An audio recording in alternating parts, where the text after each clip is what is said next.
Excuse me, हा बोला. ते वैष्णवी महाकले यांचं घर कोणतं आहे? स्वतः मीच आहे. आणि ही जी समोरची बिल्डिंग दिसते का माझीच आहे.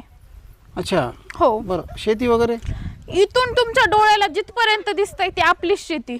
पूर्ण शेतीमध्ये ऊस आहे, पाण्याखालची जमीन आहे, फळबागा इकडं ऊसाचं शेत आहे. बोला, तुम्ही का विचारताय?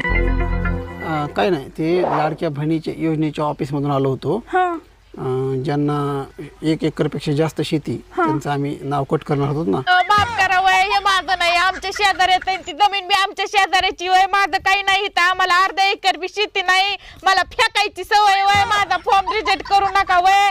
माझं मोबाईलचं रिचार्ज सुद्धा त्या लाडक्या बहिणीच्या पैशावर आहे वय. मी आयफोन घेतलाय वय शायनिंग मारायला लाडक्या बहिणीच्या हप्त्यावर. हप्ते भरायचे नका वय, नका. ओ भैया, ओ